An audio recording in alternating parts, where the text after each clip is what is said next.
Eh bien, j'ai la chance et l'honneur de lancer la deuxième table ronde et de donner la parole à Cindy Ablonnet, coordinatrice du PCPE. Merci Sophie. Donc, bienvenue pour cette deuxième table ronde sur la thématique des vacances adaptées. Je vais laisser les partenaires qui nous accompagnent sur la table ronde se présenter donc brièvement. Voilà, votre nom, votre fonction et puis votre structure. Et ensuite, on reviendra dessus sur la présentation. Dans un second temps, comme la première table ronde, il y aura aussi un temps d'échange avec la salle d'environ 10-15 minutes. Je vous laisse commencer, Madame Marchessault. Bonjour à tous, je suis Madame Marchessault Rebecca, je suis chargée de projet au CRAIF sur divers projets, mais sur tout ce qui tourne autour de l'accessibilité au sport, loisirs, vacances et culture. Patrick Drouet, je suis président de l'UNAT, l'Union nationale des associations de tourisme en Île-de-France. On édite un guide des vacances et des loisirs adaptés en Île-de-France et je dirige une association spécialisée dans les séjours pour personnes en situation de troubles du spectre autistique. Bonjour, donc moi je suis Aurélie Valado, je travaille pour une association qui s'appelle Épave Vacances, en lien avec un ministère, le ministère des Finances, pour faire partir les enfants porteurs de handicap ou de tout type de troubles de la santé, voilà, divers et variés. Bonjour à tous et à toutes, moi je m'appelle Nelson Bernardo, je travaille à Toulouse, à la Ligue de l'enseignement 31 et j'occupe le poste de responsable pédagogique du service handicap qui s'appelle HandiLigue, voilà, qui utilise le loisir et les vacances pour monter des projets d'inclusion. Et j'ai aussi une mission nationale déléguée au sein de la Ligue de l'enseignement et de ses 102 fédérations. Merci beaucoup. Alors on va démarrer du coup avec Madame Marchessault. Est-ce que, donc, après nous avoir brièvement expliqué ce qu'est le CRAIF, vous pouvez nous présenter ce que sont les vacances adaptées et l'intérêt pour les personnes en situation de handicap et leurs proches d'y avoir recours?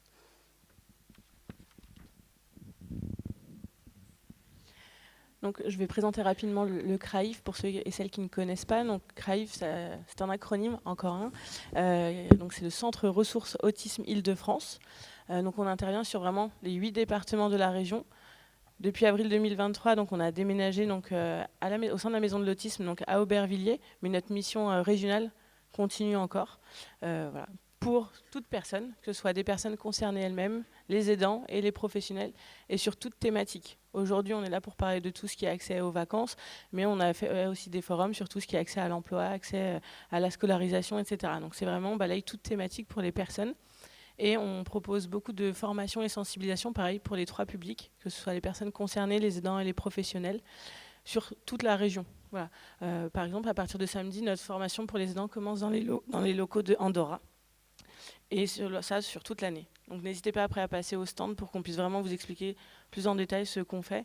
Et on est aussi présent pour orienter et accompagner les familles excusez-moi, pour des ressources proches de chez elles. Parce que maintenant que nous sommes à Aubervilliers, c'est assez compliqué de se déplacer. Nous, l'objectif, c'est que les parents ne fassent pas des heures et des heures de trajet, mais qu'ils puissent trouver des ressources proches de leur domicile.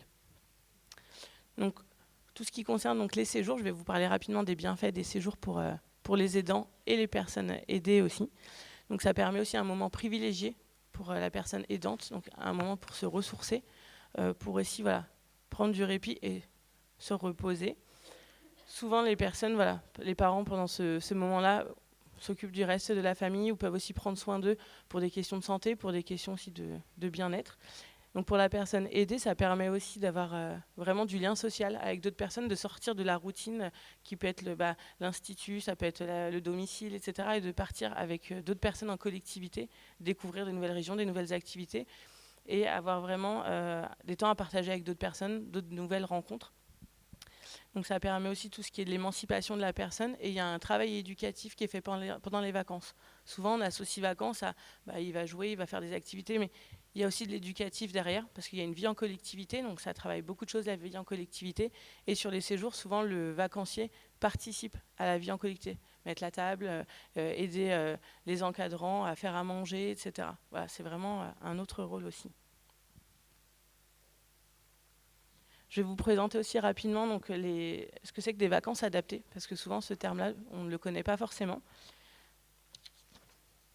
Donc on appelle tout ce qui est vacances adaptées, c'est des séjours à destination d'un public en situation de handicap. C'est vraiment handicap au sens très très large du terme. Donc elles sont dites adaptées parce qu'elles sont conçues en prenant en compte le handicap de la personne, les capacités de la personne, ses possibilités, ses besoins. Et donc il y a à peu près en France 240 organismes agréés pour les vacances. Donc ça représente un certain nombre d'organismes. Ensuite, sur tout ce qui est vacances adaptées, il y a vraiment 3 grands types de vacances qui existent. Il y a tout ce qui est séjour adapté. Donc c'est assez barbare ce que je vais dire, mais c'est des colonies adaptées. Donc c'est des groupes qui vont, souvent des petits groupes. Ça va de 4 à 5 vacanciers jusqu'à 8 voire 10 vacanciers avec un encadrement qui est spécifique. Donc on peut aller du 1 pour 1, donc un encadrant avec un vacancier, ou à des fois un encadrant pour 2 ou 3 vacanciers en fonction de l'autonomie des personnes qui sont accueillies. On a tout ce qui est séjour en inclusion. Donc comme son nom l'indique, c'est la personne qui part en colonie classique, voilà, avec pareil une possibilité d'avoir un accompagnement plus spécifique, de ne pas forcément être en 1 pour 1 parce que la personne qui part est autonome, mais peut-être avoir un encadrant pour 4 ou 5, alors que d'habitude c'est plutôt 1 pour 8 ou 1 pour 10 en colonie classique. Et depuis quelques années, il y a un nouveau type de séjour qui se développe, c'est des séjours en famille. Donc la personne part avec sa famille, donc parents, frères et sœurs, etc., dans des lieux qui sont conçus pour l'accueil. Et en fait, il y a des éducateurs ou animateurs qui sont mis à disposition de la famille. Donc ça peut être, l'encadrant vient participer à l'activité avec toute la famille. Donc voilà, il vient s'occuper de la personne en situation de handicap au sein de la famille. Ou des fois, la famille va dire, nous, on a besoin d'un temps avec le reste de la fratrie. Et l'encadrant va s'en occuper pour lui faire une activité en 1 pour 1 avec la personne. Voilà un petit peu les 3 grands types de vacances adaptées qui existent.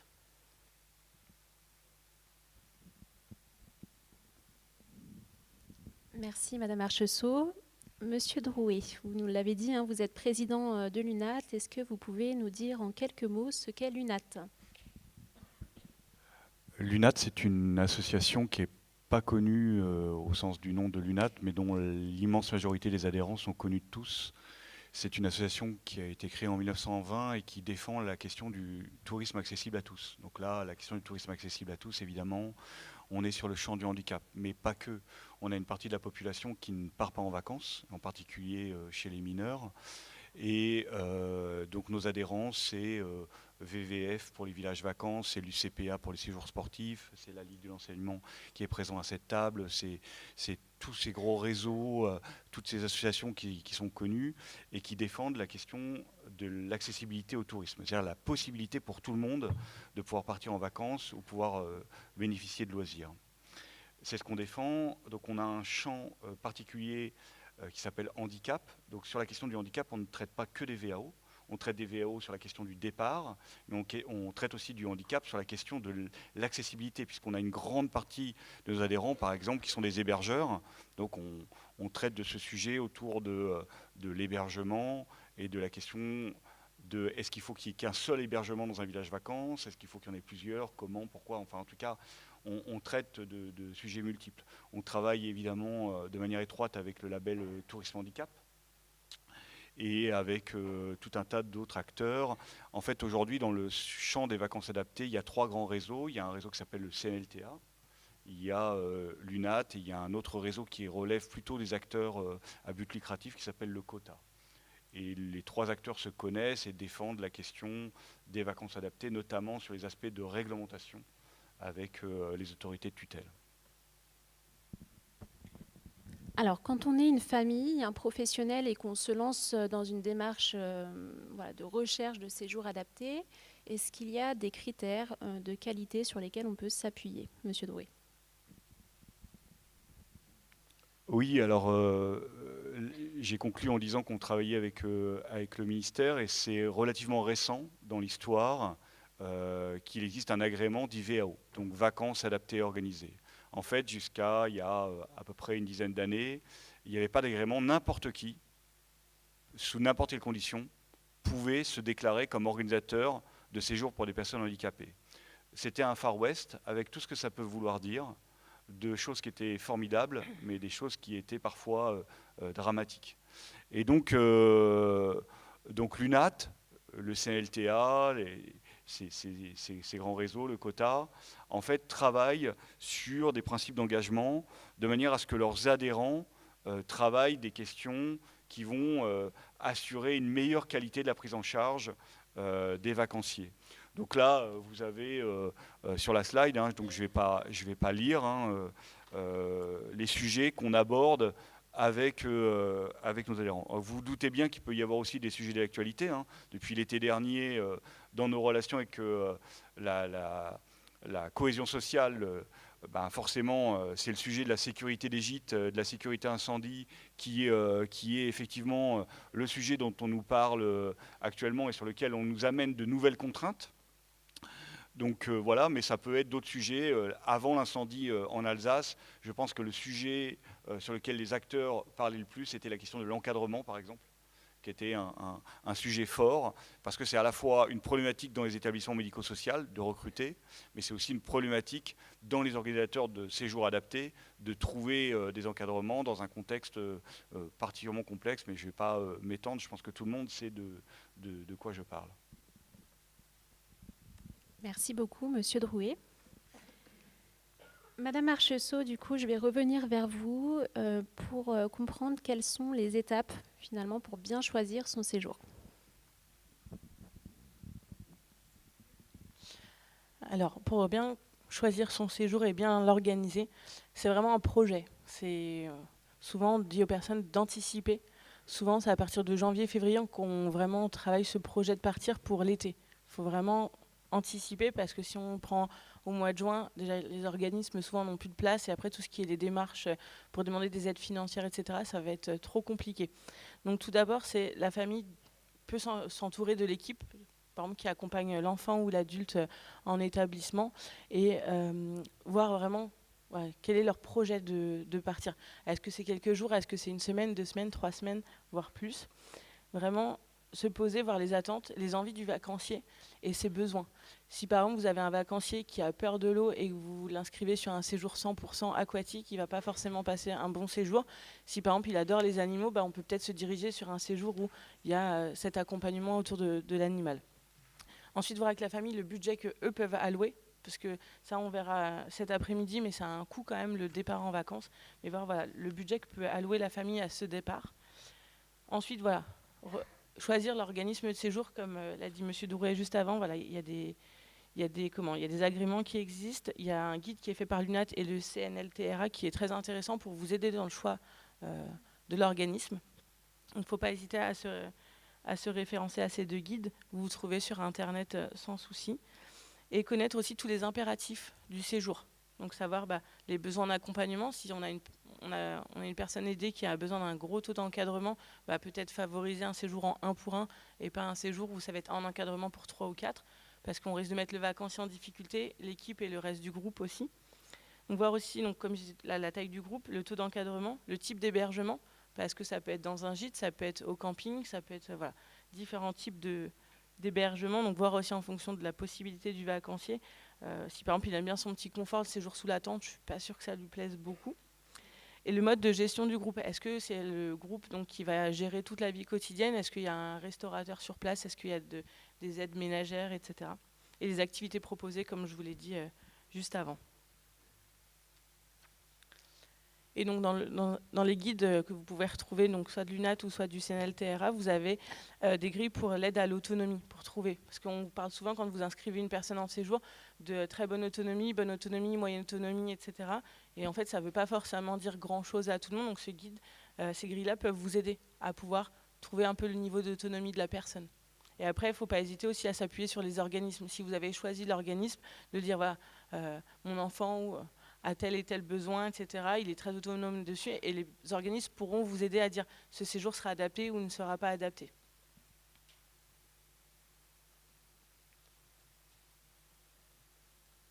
Et ensuite, donc les informations qui sont importantes à avoir en tête lorsqu'on inscrit la personne, c'est de voir tout ce qui est compris dans le coût du séjour. Parce qu'après, c'est ce coût-là qui va vous aider à demander les aides financières que l'on verra cet après-midi. Mais parfois, il y a certains organismes où il y a le coût du séjour et ensuite, il y a tout ce qui est le coût du trajet en plus. Donc ça fait une somme encore à rajouter. Et ensuite, ce qui est moi je trouve très important quand je travaillais au niveau des vacances adaptées, c'était tout ce qui était les assurances annulation. Souvent, c'est des choses qu'on met de côté parce que ça a un coût supplémentaire. C'est un pourcentage du prix global du séjour. Mais je trouve moi ça assez important parce que moi je l'ai vu dans certaines situations où la personne était hospitalisée quelques jours avant le séjour et ne pouvait plus partir. L'assurance annulation pouvait prendre en charge ce coût de séjour parce que la personne ne partait plus. Donc c'est des choses aussi à interroger en famille et aussi à voir avec l'organisme pour voir vraiment les conditions de vente de ces assurances annulation. Et ensuite poser la question à l'organisme, est-ce que vous acceptez les aides financières? Lesquelles? Parce que vous verrez cet après-midi, il y en a quand même beaucoup et tous les organismes ne vont pas remplir forcément tous les dossiers pour toutes les demandes d'aide.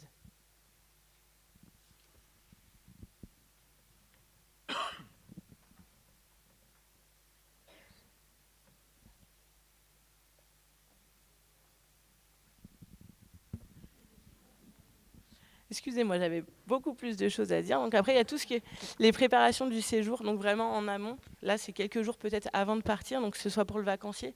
Voilà, pareil, le travail avec l'équipe éducative qui accompagne l'enfant ou l'adulte peut être intéressant pour rassurer le vacancier. En préparant le séjour, en lui imprimant la plaquette du séjour, des photos. Maintenant, avec Internet, on arrive à quand même trouver pas mal d'informations. Peut-être imprimer la plaquette du séjour aussi et lui dire, voilà, dans 4 ou 5 nuits ou 4 ou 5 dodos, en fonction de la personne, on adapte son vocabulaire, mais dire, voilà, tu vas partir, etc.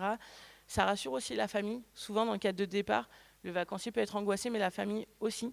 Donc ça, c'est aussi en tant que, pour les professionnels présents, de soutenir la famille. Parce que souvent, les parents vont se le dire, mais moi, je m'en occupe très bien de mon enfant, je ne sais pas si les personnes vont bien s'en occuper. C'est aussi, en tant que professionnel, à rassurer la famille pour que ça se passe bien. Parce que voilà, on sait très bien que les personnes, en tout cas, pour l'autisme, en tout cas, les personnes autistes risquent d'accumuler le stress aussi de la famille autour. Voilà, ne pas hésiter vraiment à préparer les choses en amont.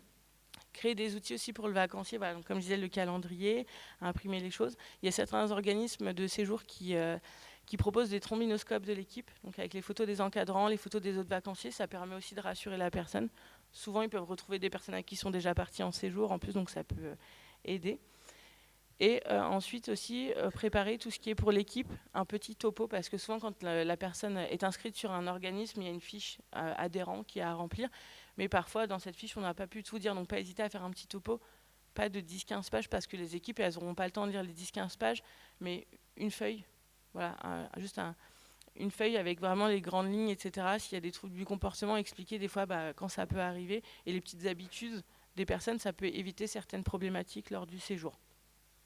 Si la personne a déjà fait des séjours avant avec cet organisme ou avec d'autres organismes, pas hésiter aussi à donner les comptes rendus. Souvent en fin de séjour, il y a un bilan de séjour qui est fait.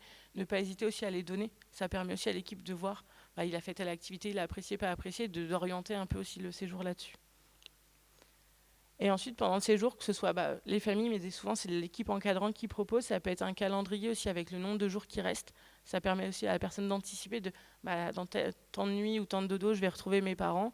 Les parents peuvent donner aussi quelques photos, que ce soit d'eux, de la fratrie ou du reste de la famille. Ça peut être aussi prévoir tout ce qui est cahier de communication.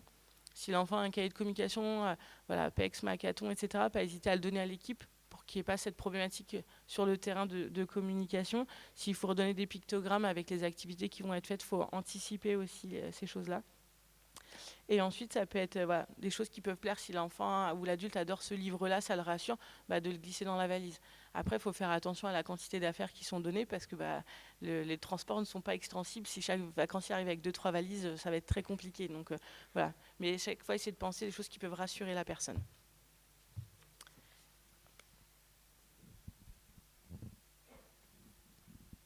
Cette fois-ci, c'est bon, Madame Marcheseau, vous avez terminé. Alors, je vais le préciser parce que du coup, Madame Marcheseau fait partie du CRAIF, donc tout ce qui a été dit s'appuie aussi sur la connaissance des personnes avec autisme, mais globalement, on a essayé de faire un contenu qui peut être applicable à tous les types de handicap. Voilà. Après, il y a à apprendre, à laisser, mais on peut adapter tout ce qui vient d'être dit pour chaque personne. Madame Valado, du coup, vous allez nous parler un peu plus des séjours en inclusion. Hop. Et je vais vous demander du coup quels sont les moyens à mettre en œuvre pour rendre un séjour ordinaire 100% inclusif. Ou presque. Bonjour. Alors effectivement, moi je représente une association qui s'appelle EPAF. Éducation plein air finance, on travaille essentiellement avec le ministère de l'économie et des finances. Ça fonctionne comme un comité d'entreprise. Tous les parents qui travaillent dans ces ministères-là, partout en France, en Outre-mer, peuvent faire partir leurs enfants dans nos séjours de 4 jusqu'à 18 ans. Donc ce sont des séjours qui ont lieu sur toutes les vacances, petites vacances, grandes vacances, partout en France et à l'étranger. Et effectivement, parmi ces enfants, on va retrouver des enfants en situation de handicap ou porteurs de troubles très divers. Et ces enfants-là, on doit les accueillir comme n'importe quel enfant. Donc c'est pour ça qu'on se dit vacances inclusives. Après, je ne sais pas trop s'il peut exister un autre terme, mais c'est ce qui se rapproche le plus. C'est-à-dire que dans ces colos ordinaires, on va inclure ces enfants et on va, nous, tout mettre en œuvre pour qu'ils soient bien accueillis et bien accompagnés. Ce qu'on va mettre en œuvre, ça va être en fonction de chaque situation. Pour vous donner un exemple, une famille qui arriverait vers moi pour la première fois me dirait, voilà, on a entendu parler de vous, on souhaite faire partie de notre enfant, il a, je ne sais pas, 7 ans, il est porteur d'un TSA, qu'est-ce qu'on peut faire ? Donc on va d'abord discuter ensemble de ce qu'il est possible, de quoi l'enfant a besoin, de qu'est-ce qu'il aurait envie de faire, si éventuellement ils ont déjà repéré des séjours, s'il y a des thèmes, s'il y a des choses qui peuvent l'intéresser avant tout. Et c'est ce qui fera, à mon avis, la réussite du séjour aussi, c'est qu'on essaie de respecter au maximum les envies des enfants. Ensuite, on va essayer d'établir tout ça sur un document qui nous servira un petit peu de recueil de données et qu'on pourra communiquer. On informe bien la famille que ces informations-là, elles seront communiquées à une équipe. Et ensuite, on servira d'intermédiaire pour toute la suite de la préparation. C'est-à-dire que nous, de notre côté, en tant qu'organisateurs de vacances, on va recruter une équipe, un directeur, des animateurs. S'il y a besoin d'un animateur supplémentaire, ou même de 2 parfois, selon les types de handicap, ça sera à nous de les recruter. On va recruter dans tout ce qu'on va pouvoir avoir à notre disposition. Donc vous avez des animateurs BAFA. Dans les animateurs BAFA, vous en avez qui sont spécialisés. Ça peut arriver avec une petite spécialisation handicap qui existe dans le cadre du perfectionnement du BAFA. Mais on va recruter aussi dans les écoles d'éduc, dans les écoles des moniteurs éducateurs, de futurs psychomotriciens, médecins. On a vraiment un peu de tout, beaucoup d'étudiants. Et certains aussi viennent vers nous parce qu'ils recherchent une expérience qui pourrait leur servir dans le cadre de leur formation ou dans leur métier à venir. Donc c'est un échange de bons procédés, je dirais. Et ensuite, s'il y a besoin de matériel, on va acheter aussi. On a par exemple, là, on approche des vacances d'hiver. On a des fauteuils ski qu'on met à disposition. On va former des pilotes de fauteuils ski. On va acheter, s'il y a besoin de casques anti-bruit, s'il y a besoin, je ne sais pas, de repas adaptés aussi. Hein, ça arrive. Hein. On a des enfants avec des lourdes allergies alimentaires. On va avoir du budget pour ça. On va essayer, en tout cas, de respecter au maximum ce qui va faire qu'il passera des bonnes vacances. Donc voilà. Nous, on a un système de transport un peu complexe, c'est-à-dire qu'on accepte les enfants de partout en France, partout en Outre-mer, qu'on fait venir sur nos centres de vacances, et ça transite la plupart du temps par Paris. C'est assez complexe, c'est assez long, il y a beaucoup de temps d'attente, et pour certains des enfants qu'on accueille en situation de handicap, on va essayer d'alléger ça. Et dans ces cas-là, ils peuvent voyager qu'avec leur animateur. Donc ils vont faire des trajets bis pour pouvoir arriver sur leur lieu de vacances. On fait donc aussi, on met en relation les familles avec les équipes, hein, donc les directeurs et les animateurs spécialisés. Ils tiennent aussi un petit journal. Hein. Je reprends tout ce qu'a dit ma collègue tout à l'heure, mais c'est vrai que préparer en amont, avant le séjour, c'est aussi une gage de réussite. Mais aussi pendant, donner des nouvelles, ça permet d'avoir un contact sur place pour savoir comment ça se passe. Et on fait un bilan, donc nous on demande toujours à nos équipes un bilan écrit qui se transmet d'animateurs et d'équipes au fur et à mesure du temps pour réadapter régulièrement les besoins de l'enfant. C'est-à-dire que nous aussi on peut pouvoir dire à la famille, pendant X temps votre enfant il a eu quelqu'un, mais là nous on sent qu'en ce moment il n'en a plus besoin, ou à l'inverse, on avait des petits qui n'en avaient pas besoin, et puis arrivé à l'adolescence, on va avoir besoin pour faciliter des fois les échanges ou les interactions avec les autres jeunes. Donc voilà, ces bilans servent à ça. Comme on est dans le cadre, comme je vous disais au départ, d'un comité d'entreprise qui fonctionne avec le principe de l'action sociale, il n'y a aucun coût supplémentaire de séjour pour ces familles. Ça veut dire que les recrutements, je vous disais les modes de trajet alternatifs, tout ça c'est à la charge du comité d'entreprise et le parent paye juste ce qu'il devrait payer en fonction de son quotient familial, en fonction de son salaire. On voulait aujourd'hui en parler parce que c'est, bon ok, ministère des Finances c'est assez fermé comme ça, mais il existe ce même système dans beaucoup d'organismes, déjà d'autres ministères. Vous avez l'Éducation nationale, vous avez le ministère de l'Intérieur, vous avez, bon bref, tous les ministères qui existent ont ce système-là. Vous avez aussi tous les services publics, type Éducation nationale, RATP, SNCF, La Poste, qui ont ce même fonctionnement. Ou quand ils ne l'ont pas, ils proposent des financements ou des systèmes un peu de chèques, pas des chèques vacances tels qu'on les entend, mais des participations financières à des séjours. Donc ça peut être intéressant de se renseigner, c'est pas toujours très connu. Pour vous dire, moi j'accueille à peu près 300 enfants par an, sachant qu'il y en a à peu près 10 000 qui partent, entre 8 et 10 000 par an. Donc ça représente un nombre certain, mais je suis sûre qu'il y en a encore plus, mais qui sont pas arrivés encore jusqu'à nous. Donc il ne faut pas hésiter à aller chercher, à appeler. Je sais que c'est contraignant, mais en tout cas, voilà, nous, on essaye d'en parler au maximum pour que ça se sache. Et on travaille aussi beaucoup avec des partenaires chez qui des prestataires, en fait, à qui on demande des séjours.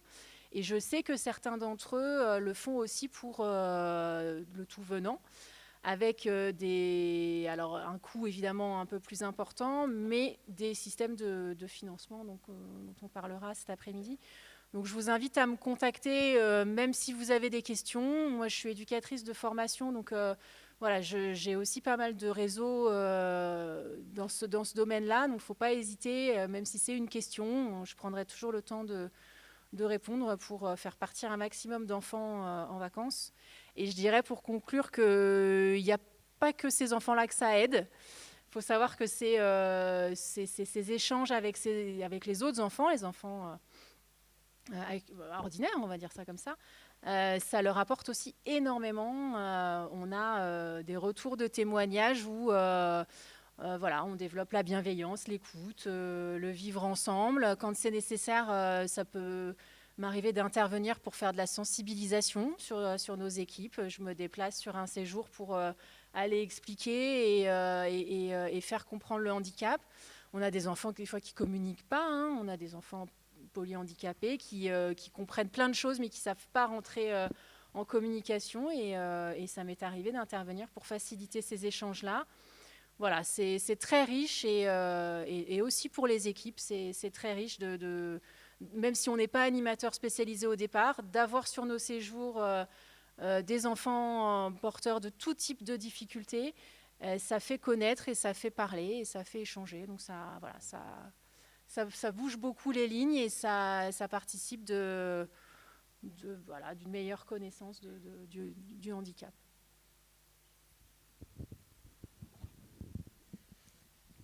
Merci Madame Valado. Je vais m'adresser du coup à Monsieur Bernardo. Vous avez été à l'initiative d'un projet Vacances Répit en famille en partenariat avec la CAF du Gers. Alors je vais d'abord vous laisser présenter du coup Handy League et puis ensuite revenir sur ce projet Vacances Répit en famille. Allons-y. Alors pour commencer, Handy League, c'est le service handicap de la Ligue de l'enseignement 31. Donc en fait, j'arrive de Toulouse. Handy League a été créé en 2005 et notre activité principale reste encore aujourd'hui les vacances adaptées. Donc ça fait 19 ans qu'on fait des séjours adaptés pour des adultes en situation de handicap mental. On a fait évoluer notre offre en proposant des séjours pour les jeunes 18-30 ans, des séjours pour les personnes âgées vieillissantes, PHV, et puis la majorité des séjours se fait quand même pour des 18 jusqu'à 80 ans. Ensuite, Handy League propose aussi un pôle ressources handicap qui permet l'intégration et l'inclusion des enfants en milieu ordinaire, en centre de loisirs ou en colo.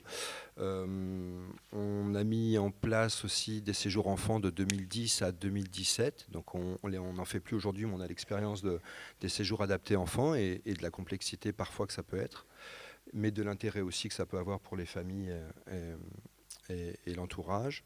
Et puis on a mis aussi quelquefois des séjours en convention, des séjours à la carte, parce que c'est vrai que quand on a un public avec des troubles du spectre autistique par exemple, c'est vrai que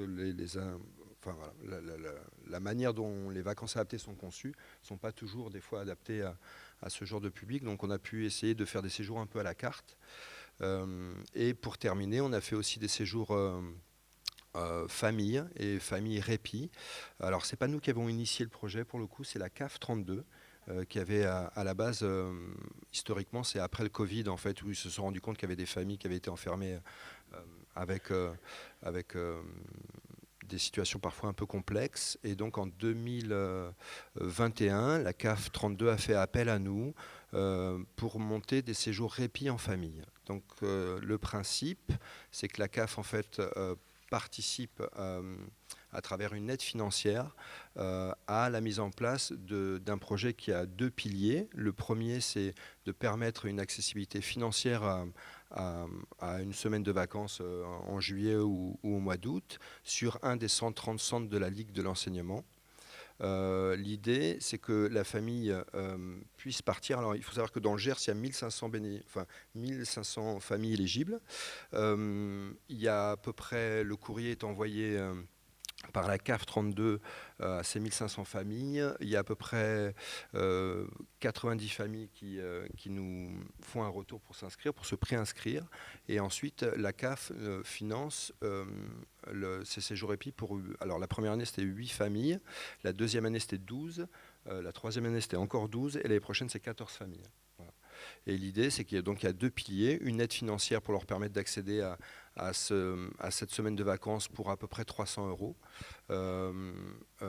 Et la deuxième, c'est de mettre à disposition un animateur ou une animatrice qui a été formée, qui est accompagnée. C'est-à-dire qu'on met en place, nous, un numéro d'astreinte pour pas qu'elle soit seule, puisque la période de vacances va jusqu'à... Ces séjours en famille vont de mi-juillet jusqu'à fin août.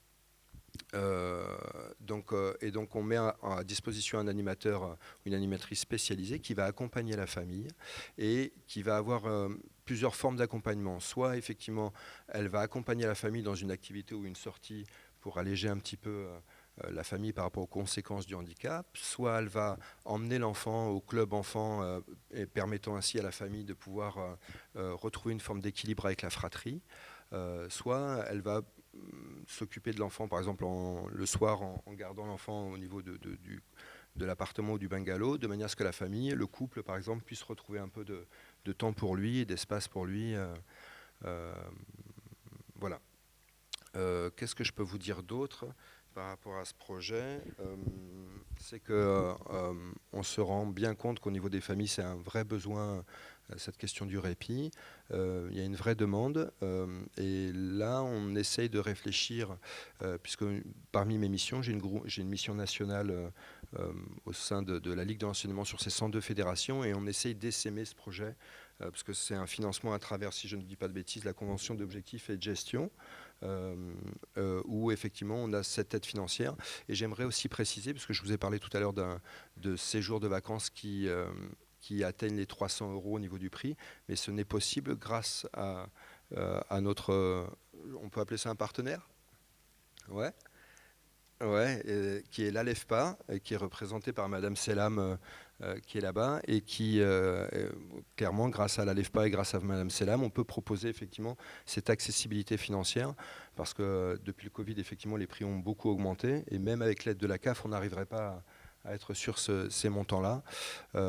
Donc voilà, donc on accompagne ces familles-là du début du dossier, de l'instruction du dossier, en les aidant sur les aides financières. Voilà, il y a un travail un peu d'accompagnement social, mais ce qui nous permet effectivement de voir aussi les résultats au niveau des familles. Puis je crois que vous avez peut-être quelques témoignages qui permettent d'illustrer un peu le... Bonjour, je suis Séverine et voici Kevin et Timéo, mes enfants.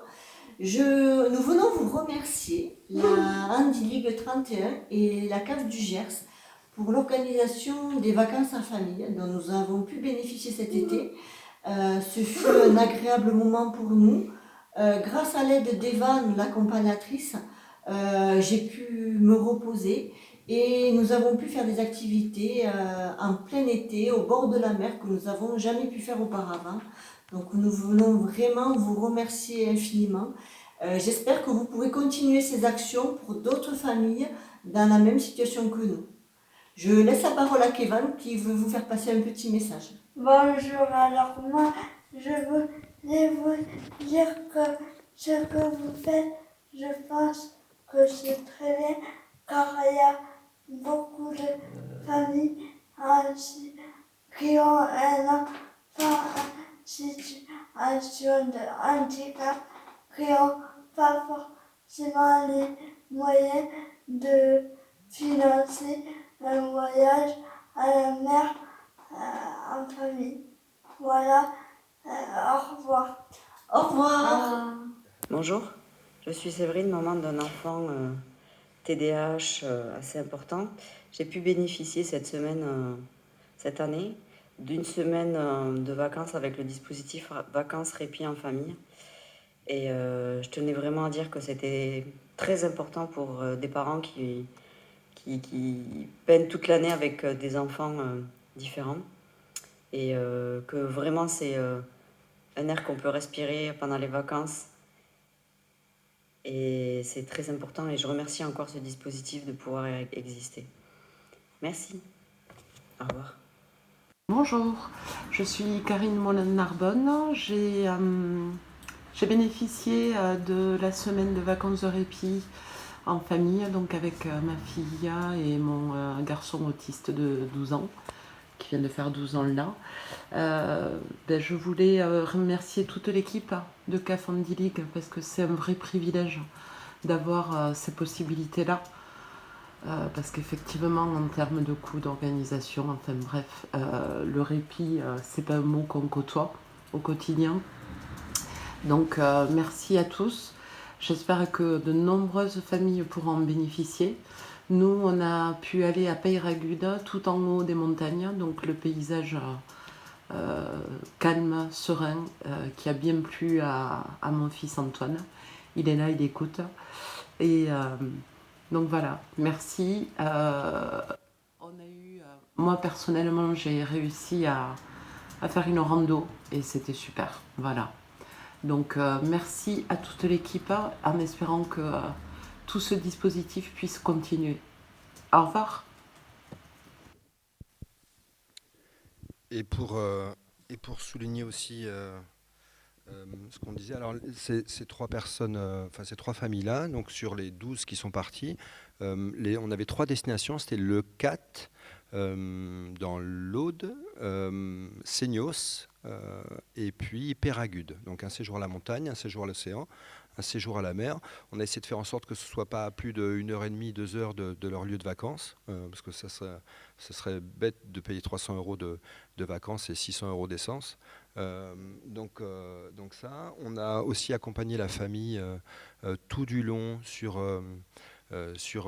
comme je vous disais, l'animatrice, on a des entretiens en amont, parce que le but, c'est pas d'être intrusif, c'est de répondre à un besoin. Donc, il y a eu des fois juste une après-midi ou une journée ou une journée et demie d'accompagnement, et d'autres où il y avait un accompagnement pratiquement quotidien. Notre animatrice, comme je vous l'ai dit, a été formée, et la sélection... Tout à l'heure, je vous parlais de la sélection il y a 80 familles qui ont répondu et puis il y a 12 places. On essaye d'avoir des critères qui n'étaient pas bien évidemment premier arrivé, premier servi, mais bien une question de l'éloignement aux vacances, le besoin de répit pour la famille, et puis des critères qui pouvaient aussi correspondre à ce que nous, on pouvait proposer, avec une vraie démarche pour les familles d'inclusion qui voulaient que leur enfant, par exemple, puisse aller sur le club vacances, partager des éléments. C'était pas une bulle, la famille, au milieu d'un centre de vacances. C'était vraiment le fait de vouloir et de pouvoir partager des moments et des espaces communs. Et puis, peut-être aussi pour vous rappeler, parce que peut-être certains vont me dire, tu es à Toulouse dans le 31 et pourquoi la CAF 32, le Gers, c'est parce qu'en fait notre secrétaire général est secrétaire de la CAF, secrétaire général de la Ligue de l'enseignement 31 et de la Ligue de l'enseignement 32, et il y avait une vraie demande de la CAF de pouvoir proposer des séjours construits, un petit peu... voilà, il ne fallait pas que ce soit un gros dispositif, il fallait qu'on puisse vraiment répondre aux besoins des familles. Et c'est comme ça qu'effectivement on s'est rapproché, c'est souvent des rencontres d'ailleurs. Et c'est comme ça que ça s'est construit. Voilà. Et merci beaucoup en souhaitant que ces actions puissent être aussi développées du coup sur d'autres départements pour que d'autres familles puissent en bénéficier. Et on espère que ça inspirera quelques-uns d'entre vous. Alors, il existe beaucoup d'informations, notamment sur Internet. Ceux qui s'y sont tentés le savent. Et il est parfois difficile de s'y repérer. Et l'UNAT a créé, du coup, le guide vacances loisirs adaptés. Monsieur Drouet, du coup, je vais vous laisser le présenter. Merci beaucoup. En fait, c'est l'une des problématiques de l'information et de l'information sur les vacances et les loisirs, c'est qu'en fait, elle est diluée et qu'on a du mal à y parvenir. Là, tout à l'heure, sur le temps de forum, on voit des gens qui nous posent la question en disant est-ce que vous faites pour les mineurs? Est-ce que vous faites pour les familles? En fait, tout le monde a des questions, tout le monde a des questions qui est liées à sa situation et comment on trouve l'information et comment on peut trouver l'information. C'est intéressant parce que tout à l'heure, on a une présentation de l'EPAF. Et l'EPAF, elle se dote de moyens. C'est-à-dire qu'elle dit, moi, j'ai un comité d'entreprise et je dote de moyens pour que au moins 300 enfants en situation de handicap puissent partir en colonie de vacances. On a un autre organisme en Ile-de-France qui est assez connu, qui s'appelle l'AGOSPAP. C'est aussi un adhérent, comme l'EPAF, c'est aussi un adhérent de l'UNAT. L'AGOSPAP, ça veut dire Association de gestion des œuvres sociales du personnel de la ville de Paris et de l'assistance publique. En clair, tous les gens qui travaillent dans les hôpitaux d'Île-de-France, hôpitaux publics, ou qui travaillent pour la ville de Paris. Et pareil, il dédie une personne pour repérer des familles dont l'enfant est en situation de handicap et lui permettre de partir en vacances. Et à l'inverse, aujourd'hui, on a une politique, notamment dans les comités d'entreprise, qui est de basculer complètement sur le web, où les gens, pour se renseigner pour le départ en vacances, doivent aller sur le web. Et alors là, déjà, ça veut dire que les gens vont trouver l'information, mais en plus, trouver l'information pour un enfant en situation de handicap, ça relève du parcours du combattant. En clair, aujourd'hui, quand on veut s'adresser à des personnes, que ce soit des professionnels du médico-social ou des familles, la logique de la digitalisation est la plupart du temps une erreur parce qu'elle ne permet pas de trouver la bonne réponse. Et en plus de ça, si on touche certains types de handicap, notamment sur du handicap mental, par exemple sur les troubles du spectre autistique, on sait très bien que ça va être compliqué de s'inscrire sur un site web pour des gens qui sont dans ce type de situation-là. Donc, il y a une quinzaine d'années, on a créé un guide et que régulièrement, on remet à jour, qui se télécharge, qui est gratuit, dans lequel on demande à l'ensemble des adhérents de l'UNAT de dire ce qu'ils font en matière d'offres de séjours adaptés, de loisirs adaptés, ou alors, par exemple, alors ça peut être l'UFCV, ça peut être tous ces acteurs-là pour les séjours, mais ça peut être aussi les hébergeurs. Qu'est-ce que VVF a comme offre pour des familles sur cette approche-là?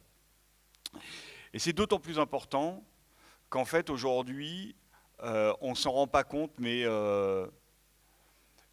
en fait, il y a une logique de discrimination qui fait que l'accès aux vacances, ce n'est pas simplement la question de l'information, c'est aussi la question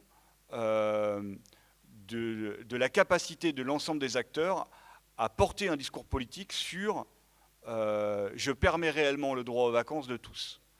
C'est-à-dire que quand vous avez, comme actuellement, une problématique où vous avez du mal à trouver de l'encadrement, vous pouvez vite vous dire pourquoi faire des séjours avec de la faible autonomie? C'est compliqué. Alors, pourquoi faire des séjours avec de la moyenne autonomie, avec des troubles du comportement associés? Alors là, trouver des animateurs capables de vouloir partir pendant 14 jours avec ce type de public-là, ça va être très très compliqué à trouver. Et donc finalement, face aux difficultés, je vais me mettre à faire que de la bonne autonomie.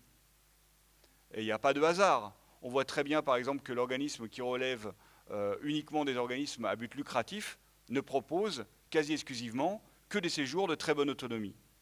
Très bien, mais alors du coup, qui propose quoi pour ceux qui sont de moyenne ou de faible autonomie ou ceux qui ont des troubles du comportement?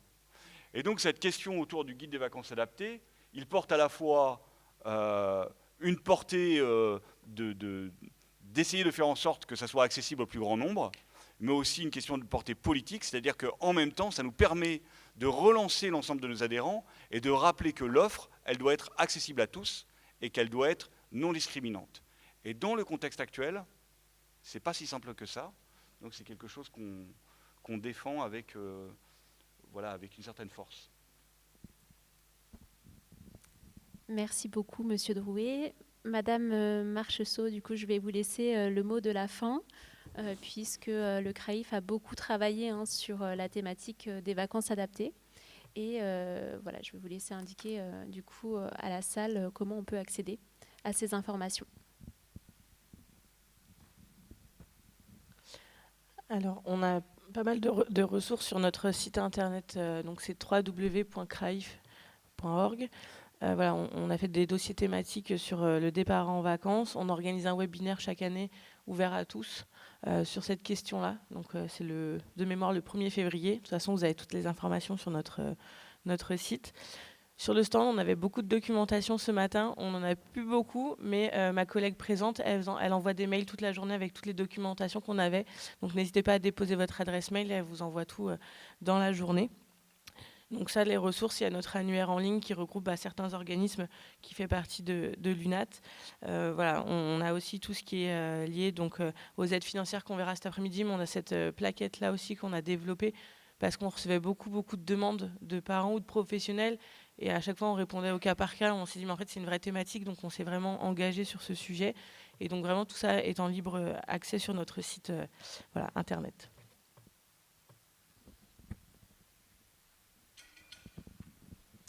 Merci à tous du coup pour votre écoute. Je vais laisser le micro du coup à Sophie Feltrin pour les questions dans la salle.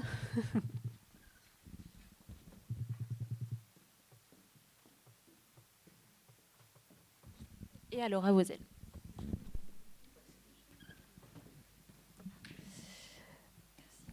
Je pars par là. Alors, est-ce qu'il y a des questions? Moi, j'en avais une. En fait, le lien... il y avait une question. Ouais. Oui, alors, j'avais ma question d'abord, c'était sur la LEFPA. Savoir un petit peu quel type de partenariat... non Pour la LEFPA, il y aura une intervention cet après-midi. Ah, d'accord. Ne tenez pas compte de ma question, parce qu'il y a une intervention cet après-midi. Quelle bonne organisation, quand même. Franchement. Eh bien, je laisse la parole de l'autre côté bonjour. de la salle. Alors. On se posait la question avec ma collègue du DAC. Par rapport aux vacances adaptées, quelles sont les possibilités par rapport aux personnes qui ont besoin de soins? Est-ce qu'il y a toute une organisation qui est prévue en amont pour, par exemple, un enfant qui a besoin de soins lors du séjour ou un membre de la famille? Est-ce que ce sont des choses qui sont passées en amont ou est-ce que c'est les familles qui doivent s'organiser au préalable pour la mise en place du soin, le passage d'infirmiers ou Alors, je peux répondre sur certains organismes que je connais, avec qui j'ai travaillé. C'est du cas par cas. Il faut en faire la demande auprès de l'organisme de vacances. Je pense à l'UFCV, sans faire de publicité, où effectivement on pouvait, en tant que travailleur social, du coup organiser des soins à domicile pendant le séjour, avec l'intervention d'un SSIAD ou d'autres choses. Mais c'était du coup le travailleur social d'origine qui l'organisait. Je vais peut-être me permettre de répondre, parce que nous, à Handileague, on fait des séjours adaptés depuis 19 ans maintenant. Donc, on a fait évoluer effectivement nos procédures sur le bulletin d'inscription qu'on envoie. C'est-à-dire qu'on envoie une brochure aux établissements et puis aux familles. Et puis sur cette brochure, il y a marqué si effectivement la personne aura besoin de soins. Quand c'est possible, pour faciliter le travail des familles, c'est nous qui prenons en charge la recherche d'un cabinet infirmier sur le site du séjour.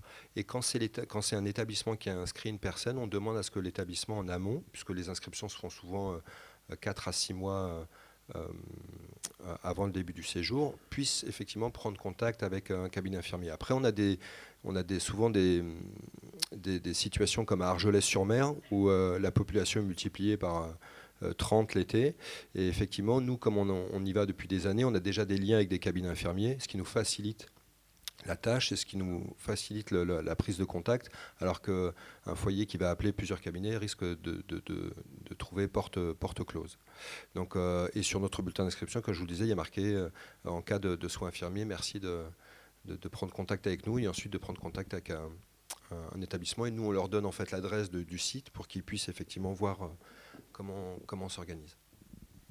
Je vais compléter les informations puisqu'on a eu comme information il n'y a pas si longtemps que ça avec Vitalliance, donc qui accompagne des personnes sur le territoire de la Seine-et-Marne, la possibilité du coup de détacher aussi ces soins lors des séjours du coup en dehors du département. Ils œuvrent pour pouvoir assurer la continuité des soins sur ces séjours-là. En tout cas, alors pour Vitalliance, mais on peut espérer que ça existe aussi ailleurs. Je rajouterais que même nous, on le fait sur nos colos. On va se renseigner autour des séjours concernés, si des professionnels peuvent se déplacer. Ça a été le cas pour un enfant qui avait un lourd handicap moteur. Il y avait des séances de kiné. On a réussi à trouver du monde. À partir du moment où on est prévenu suffisamment à l'avance, avec les ordonnances, avec tout ce qu'il faut, on avait acheté même du matériel pour les douches ou certains soins. Après, on a aussi des enfants qui ont des traitements par injection. Alors, la plupart des ados qui partent à l'étranger et qui ont besoin de ce type de soins-là le font eux-mêmes. Donc, ils sont aussi habitués, voire même il y a des séjours d'apprentissage de ce type d'autonomie-là. Vous avez les jeunes diabétiques de France qui organisent des séjours à la carte, comme ça, pour apprendre à être autonome dans son suivi de diabète. Donc, c'est tout à fait envisageable. Quel que soit le séjour, on a toujours trouvé des cabinets infirmiers qui veulent bien se déplacer. Mais c'est vrai que de jouer les intermédiaires, ça facilite la vie des familles aussi. Et d'autant plus que la réforme des VAO, des vacances adaptées organisées, qui date du 15 juillet 2015, dans ses préconisations, effectivement, quand vous arrivez sur un séjour, il préconise de prévenir la gendarmerie, d'identifier, de prévenir la gendarmerie de votre présence, au cas où il y avait une fugue, par exemple, d'identifier aussi un cabinet médical, une pharmacie de garde, un cabinet infirmier de garde. Et donc, ça inscrit une certaine forme aussi de logique de l'équipe dans sa préparation du séjour, qui doit effectivement être en capacité de repérer ces lieux ressources.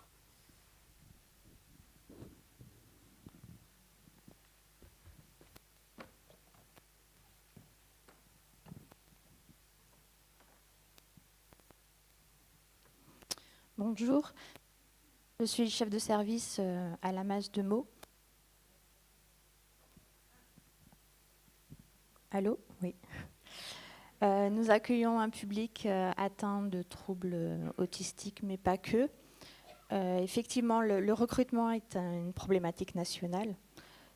Je voulais savoir quels étaient les professionnels qui accompagnaient les aidés.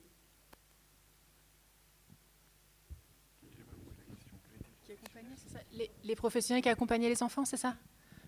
Ou les adultes. Pour ma part, donc comme je vous l'ai dit tout à l'heure, des animateurs BAFA spécialisés handicap. On peut avoir des étudiants dont c'est le futur métier aussi, des éducateurs, des moniteurs éducateurs, des étudiants orthophonistes, psychologues, futurs psychologues, futurs psychomotriciens, etc. Voilà, ce type d'animateurs-là. Je dirais que dans 100% des cas, il faut qu'ils aient la motivation et l'envie de le faire. Après, c'est déjà pas mal.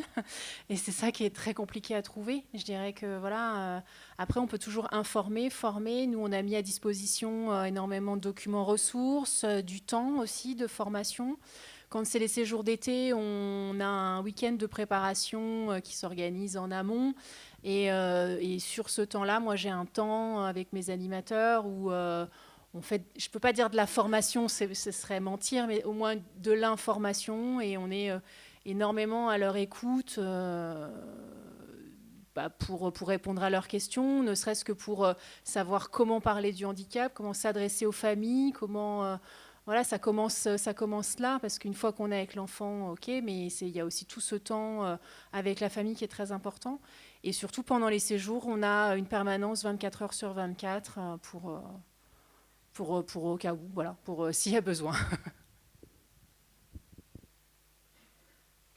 Je ne veux pas non plus monopoliser la parole. Alors, il y a une aberration dans les vacances adaptées, c'est qu'en fait...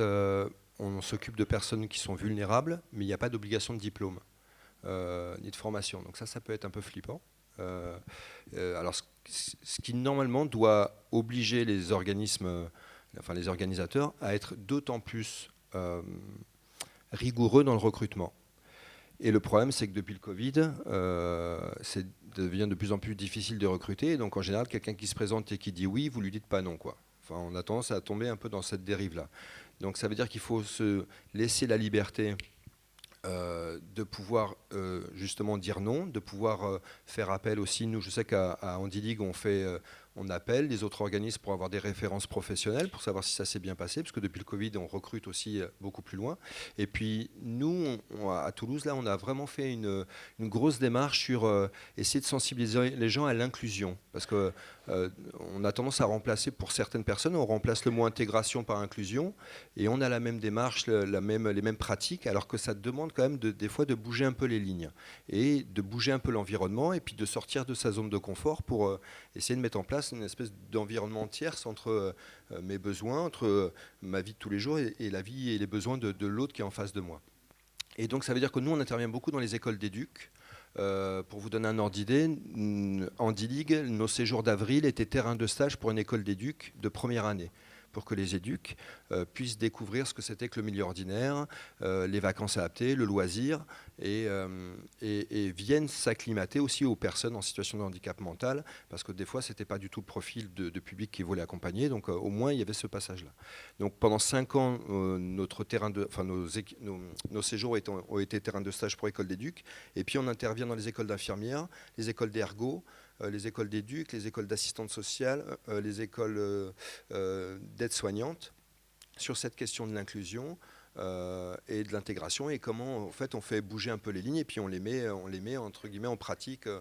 On leur propose un peu des trucs un peu ludiques pour essayer de les sensibiliser à ça, et ça nous permet aussi de recruter dans ces écoles-là.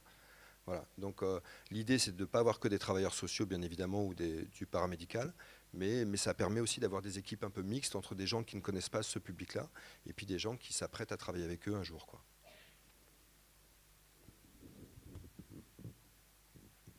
C'est compliqué, mais c'est possible, c'est ça? En tout cas, on l'espère. Et pardon, je vais premier, après je jette le micro et j'y touche plus. Ne jetez surtout pas le micro. Mais ce qui est génial aussi, parce qu'en fait, d'avoir cette mixité du public, ça permet d'avoir des gens qui sont un peu aguerris, des gens qui découvrent aussi. Et nous, en fait, notre réussite, c'est quand quelqu'un qui n'est jamais parti avec une personne en situation de handicap, elle part avec un trisomique, un autiste et un sourd, et elle revient avec Patrick, Stéphanie et Michel, quoi. Vous voyez, l'espèce de switch qui se fait dans leur tête. Et ça, c'est génial, parce que le handicap, c'est 2 jours. Et puis ensuite, c'est 2 jours de représentation, d'appréhension. Et puis ensuite, il y a la personnalité qui prend le relais, il y a la relation qui prend le relais. Et quand cette rencontre, elle est réussie, pour nous, c'est aussi de l'inclusion, ça. Et ça fait mouche. Bien, merci de le rappeler. Moi, je rajouterais juste pour vous donner un ordre d'idée. Donc, comme je vous disais, à peu près 300 gamins qui partent chaque année. On a dû refuser une seule fois un enfant parce qu'on n'avait pas le personnel. Voilà, c'était pas l'enfant qui posait le problème, c'était qu'on n'a pas trouvé. Voilà. Et là, dans ces cas-là, c'est très compliqué de devoir expliquer ça aux familles à la veille du départ, mais c'était vraiment trop complexe comme situation pour faire partir n'importe qui, n'importe comment. Donc on a cette responsabilité-là, évidemment, de mettre sur le terrain des gens qui sont en capacité d'accueillir. Et on a aussi toujours, ça c'est notre particularité, je sais que d'autres organismes le font, on a toujours une personne de réserve, c'est-à-dire quelqu'un qui est recruté pour rester à disposition des équipes, pour venir renforcer si besoin. Voilà, c'est quelqu'un qui est un peu en SAMU, en pompier, vous appelez ça comme vous voulez, mais qui peut venir aider au cas où, quand quelqu'un sur place se sent dépassé par les événements.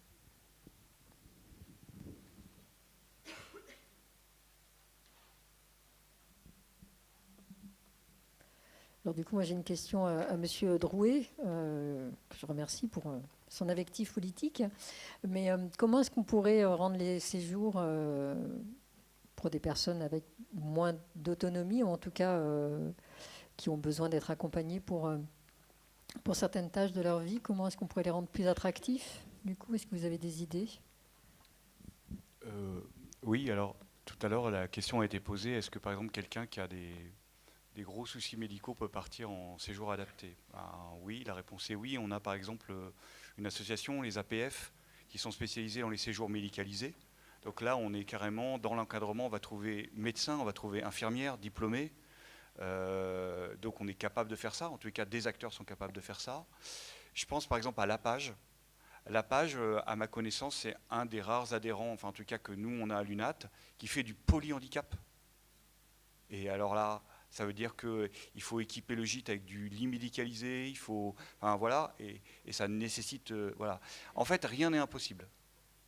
Rien n'est impossible. À qui veut s'en donner un moyen? Moi, il se trouve que je fais des séjours aussi avec les PAF, je connais les PAF. Et les PAF, on a fait partir un adolescent en situation de handicap moteur sur un itinérant au Monténégro. Voilà. Et pourquoi on peut? Parce que les PAF a détaché un véhicule spécialisé qui a suivi le groupe et que nous, on a trouvé des hébergements dans lesquels on est arrivé. En fait, rien n'est impossible, mais évidemment, on revient toujours à la question du coût de l'argent.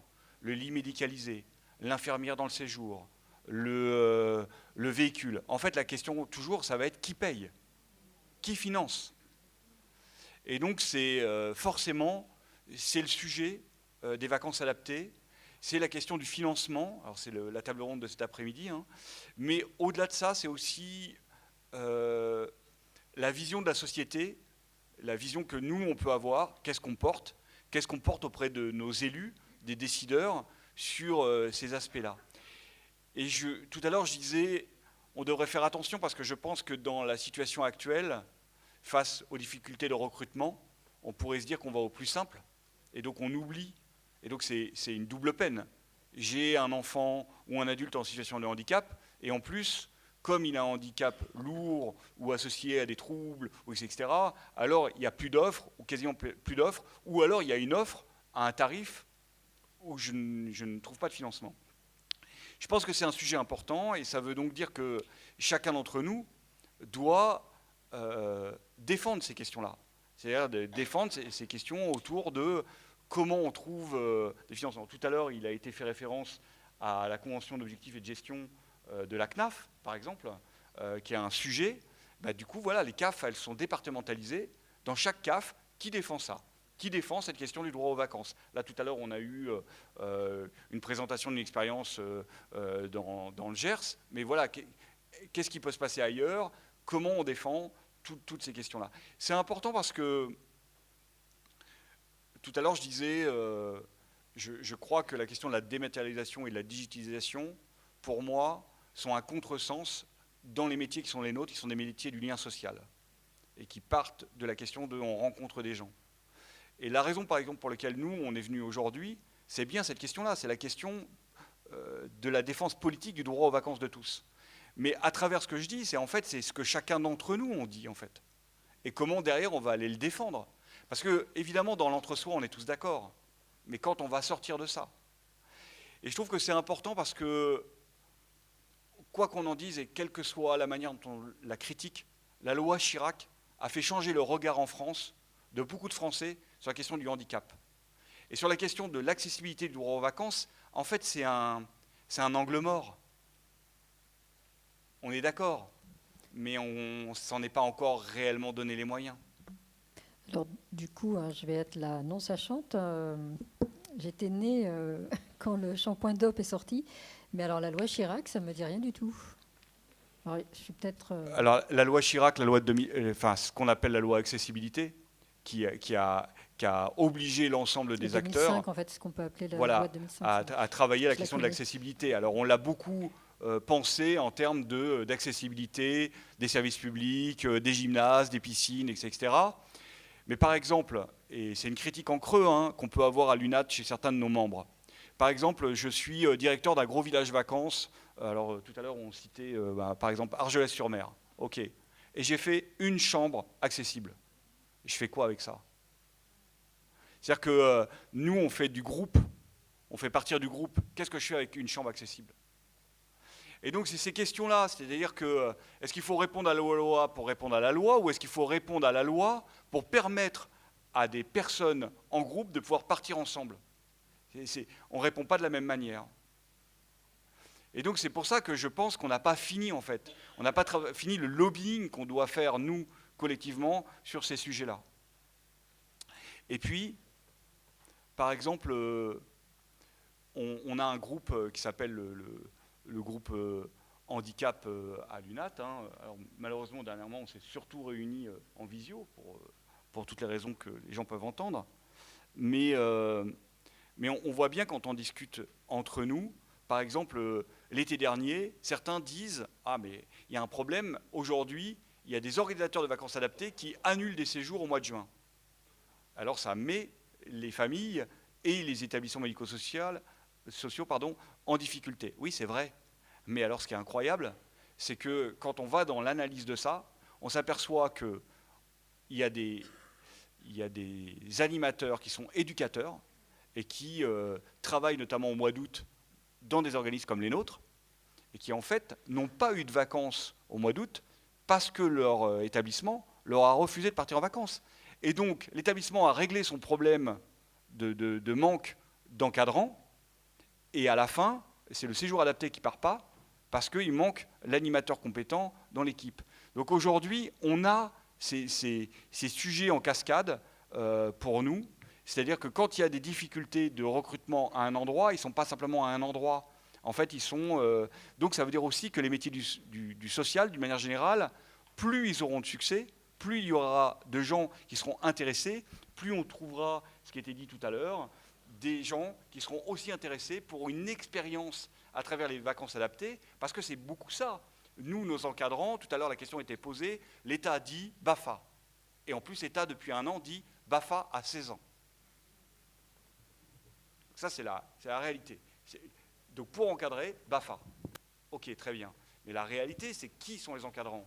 Des éducs en cours d'école, des gens qui font STAPS en cours d'école. C'est ça, nos encadrants. C'est des gens qui... Donc plus il y a des gens qui s'intéressent au métier du social, plus on trouve des encadrants, et mieux ça fonctionnera pour nous tous. Donc c'est vraiment pour ça que je dis que c'est un sujet politique, parce que je pense vraiment ça. Et puis vous savez, par exemple, c'est des petits sujets, mais qui disent beaucoup de choses. Et ben, par exemple, Parcoursup nous a fait beaucoup de mal. Parce que, avant Parcoursup, en fait, nous, on avait énormément de gens qui voulaient avoir des expériences avec du public en situation de handicap parce que ça les aidait pour rentrer en école d'éduc. Parce que ça les aidait pour rentrer, pour devenir enseignants, etc. Le jour où vous avez juste besoin de remplir un dossier administratif et que vous n'avez plus cet aspect-là, vous perdez une partie des gens qui étaient intéressés par cette expérience-là parce qu'elle donnait une plus-value dans leur parcours éducatif. Donc vous voyez, des petits sujets peuvent avoir des grandes conséquences.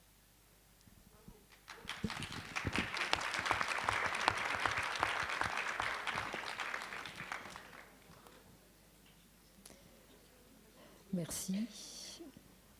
Est-ce que du coup vous avez des questions ou vous voulez peut-être abonder? Oui, allez-y.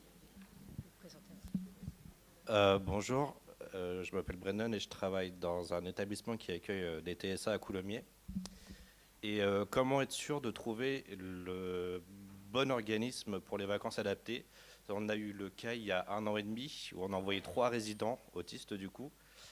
en vacances dans le même organisme ensemble et sont revenus le lendemain. Ils ont perdu 1 500 € et ça part d'une énurésie pour un résident, un autre avec un trouble, alors que pourtant on rentrait dans tous les codes. On a eu l'organisme au téléphone plusieurs fois, on a envoyé tous les documents précisant tous les troubles, etc. Et finalement l'organisme n'était pas adapté. Du coup, on aimerait savoir comment s'assurer d'avoir le bon organisme. Et il n'y a pas la réponse, hein. Je le dis, il n'y a pas la réponse. Ce que vous dites, c'est honteux. J'ai pas d'autres mots. C'est honteux. Malheureusement, effectivement, c'est des cas qu'on nous fait remonter. Enfin, voilà, qu'est-ce que vous voulez que je vous dise? Enfin, je veux dire, dégager une personne en situation de handicap parce qu'elle est énurétique, c'est inentendable pour moi. Inentendable. Après, aujourd'hui, le discours qu'on entend de certains professionnels, c'est de dire on ne trouve plus l'encadrement, et donc en fait on a fait partir le vacancier parce qu'on n'a pas trouvé l'encadrement en capacité de gérer le moindre trouble. Et encore, qualifier l'énurésie de trouble, je ne sais même pas comment on peut faire ça. Mais ça, c'est une réalité qu'on vit aujourd'hui. Moi, je pense que ce type d'organisme, il faut le faire remonter à la DGCES. Voilà. C'est-à-dire qu'ils ont une autorité de tutelle, on a un agrément VAO, hein, on a tous un agrément VAO, il faut le faire remonter à la DGCES, et il faut dire que c'est absolument inadmissible, et encore plus si elle ne rembourse pas le séjour. Voilà, parce que là, c'est la double peine, enfin, c'est pas admissible. Donc je pense que quand il arrive des choses comme celle-ci, il faut effectivement les dénoncer à la personne qui donne l'agrément VAO, la DGCES, et dire ceci n'est pas admissible. À eux de faire leur enquête et de faire le travail. Peut-être, alors je ne dédouane pas l'organisme dont je ne veux pas connaître le nom, vous l'avez compris.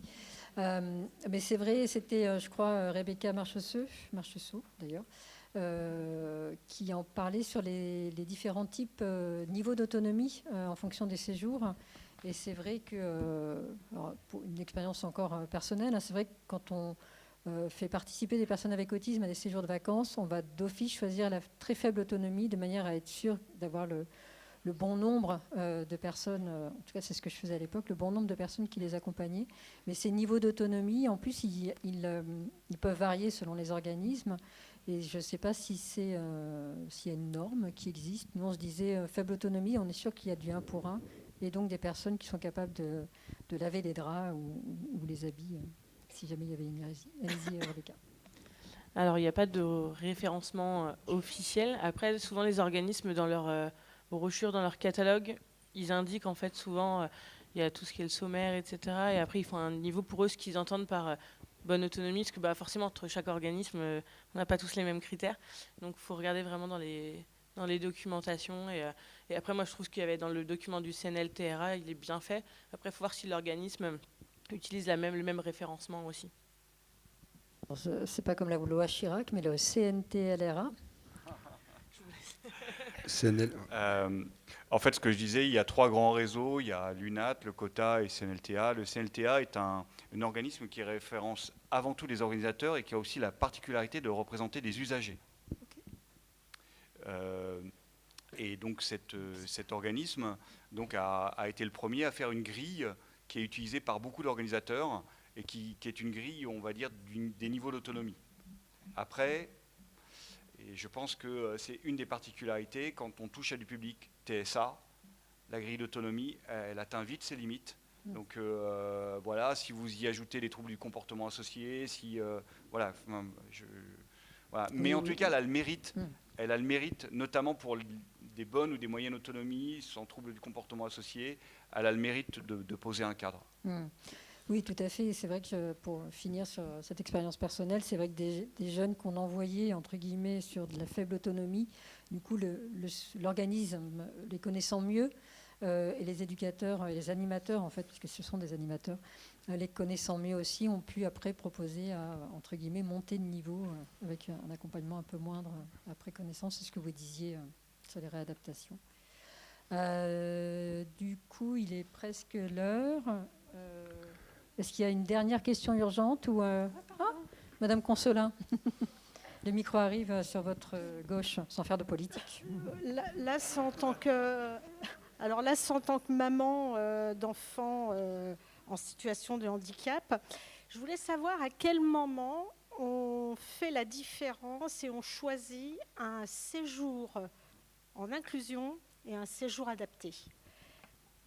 Parce qu'il y a des enfants TSA qui vont en séjour inclusif, comme à l'école inclusive, et puis il y a des enfants avec TSA ou autres comportements, même TDAH ou autres troubles TND, qui vont en séjour adapté. Et comment le parent en fait fait pour faire cette distinction, pour pouvoir en fait que son fils ou que son enfant ait les meilleures chances et pour qu'il séjour se passe le mieux possible. Je vous dirais que ça, c'est vraiment au cas par cas. Moi, j'aurais tendance à vous dire, on le prendra quoi qu'il arrive. Et on continuera à le prendre jusqu'à ce qu'il soit plus en âge de partir. C'est l'âge qui va faire que ça va s'arrêter pour nous. Donc moi, je dirais jamais non à une famille. Après, si au bout d'1, 2, 3, 4 séjours où on voit que l'enfant il n'est pas bien, que les retours qu'on a des équipes, c'est compliqué, voire même qu'on a dû mettre fin au séjour avant le terme, là oui, on va essayer de discuter, voir si peut-être... Enfin, il y a tellement de choses qui peuvent rentrer en ligne de compte. Est-ce que c'était un séjour vraiment qui lui correspondait? Est-ce que c'était un séjour par défaut? Est-ce que c'était une question d'encadrant? Est-ce que c'était... Vous voyez, donc il faut prendre tout ça en ligne de compte pour que vraiment on en arrive à dire c'est peut-être les séjours adaptés qui correspondraient le mieux. Vraiment, moi, j'encouragerais la famille à échanger, à discuter, à voir ce qui est le mieux. Les deux, de toute façon, c'est une solution et de répit pour eux et une solution de loisir pour l'enfant. Donc, de toute façon, il n'y a pas à choisir, il n'y a pas une solution qui est meilleure qu'une autre. À partir du moment où l'enfant, il est bien, où il s'épanouit et où il retire un peu d'intérêt à partir en colo inclusive, et qu'il le fasse. Le jour où ça commence à être trop compliqué, on en parlait ensemble tout à l'heure, le décalage d'âge, oui, ça peut rentrer en ligne de compte, et encore que, moi j'ai fait partir des enfants, des fois en les mettant dans la tranche d'âge inférieure, c'est-à-dire que j'ai un enfant de 13-14 ans là, qui part cet hiver, il est dans un séjour de 6-11 ans, parce que son âge de développement fait que ça correspond à la tranche d'âge. On explique aux enfants qui sont là que oui, lui il est plus grand, mais de toute façon il va jouer avec eux de la même façon, et le regard... va s'adapter au fur et à mesure. Là où c'est plus compliqué peut-être c'est l'étranger, ou là où effectivement le séjour est fatigant, voilà, on demande un rythme quand même assez intense, et on a trouvé une solution, enfin c'est une petite parade, mais on a, pour plein de raisons budgétaires, de recrutement, etc., proposé des séjours de 12 jours au lieu de 19 jours, qui est une formule un peu... qui correspond aussi au nouveau mode de famille, les séjours, enfin les gardes alternées, etc., Et en fait, ces séjours-là sont plébiscités par mes jeunes avec autisme parce que la durée leur correspond mieux. Donc, est-ce que c'est ça aussi une solution alternative? Voilà, il va y avoir plein de possibilités et il faut les explorer ensemble. Du coup, merci pour cette dernière question. Donc, tout est possible. Vous vouliez faire la conclusion, peut-être, non? Tout est possible. Il suffit que le politique le rende possible.